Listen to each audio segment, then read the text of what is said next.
Hi hello welcome to my channel Anusha Naresh. Today special వచ్చేసి దోసకాయ పప్పు. దాన్ని ఎలా తయారు చేయాలో చూసేయండి.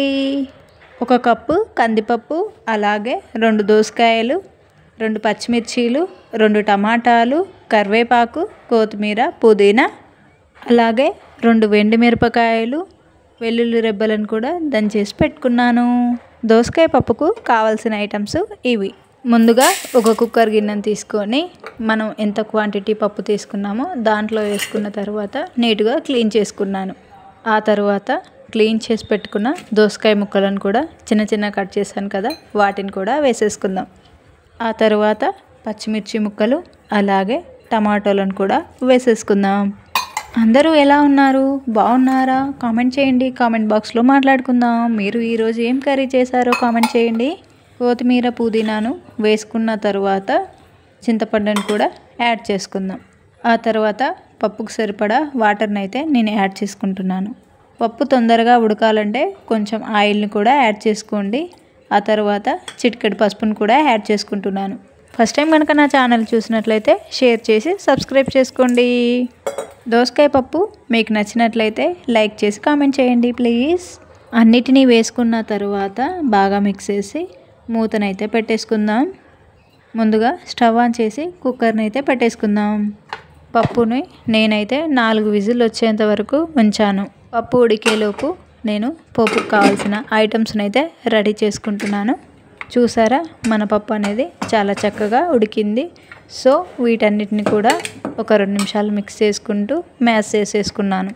పప్పును మ్యాష్ చేసుకున్న తర్వాత సరిపడా వాటర్ని కూడా యాడ్ చేసేసుకుందాం. ఆ తర్వాత సాల్ట్, సరిపడా కారంని అయితే వేసేసుకున్నాను. మీరు మీ క్వాంటిటీ తగ్గట్టు వేసుకోండి. అలాగే పప్పులో ఎక్కువ కారం కూడా వేసుకోకూడదు.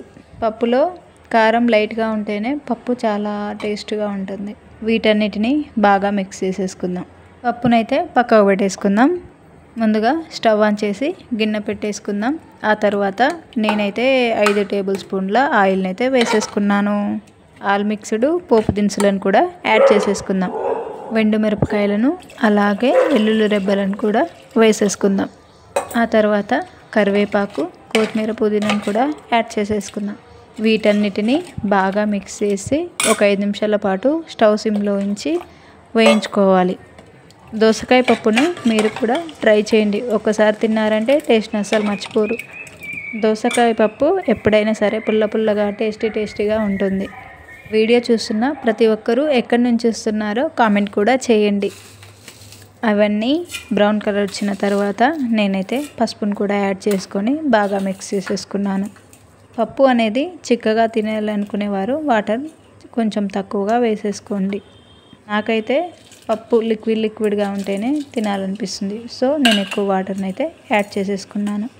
పసుపు వేసుకున్న తర్వాత 2 నిమిషాలు మూత పెట్టేసుకొని ఆ తర్వాత పప్పును కూడా దీంట్లోనే వేసేసుకుందాం.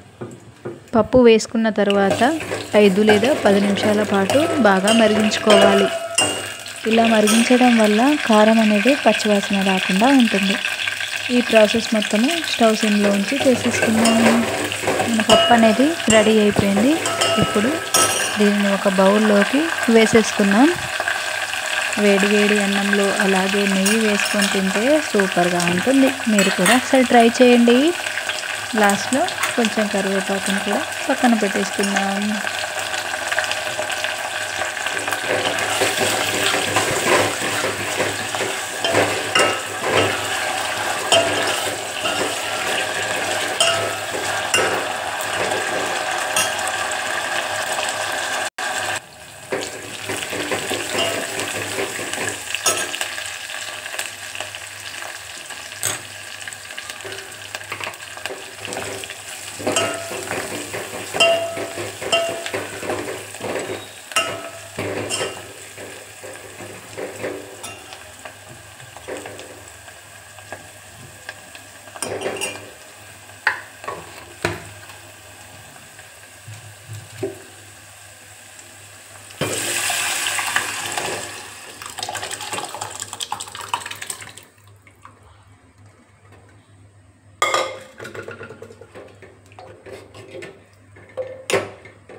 ఇంకేముందండి, ఎంతో రుచికరమైన మన పప్పు అయితే రెడీ అయిపోయింది.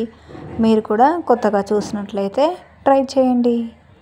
పప్పు అనేది చాలా టేస్ట్గా రుచికరంగా ఉంటుంది.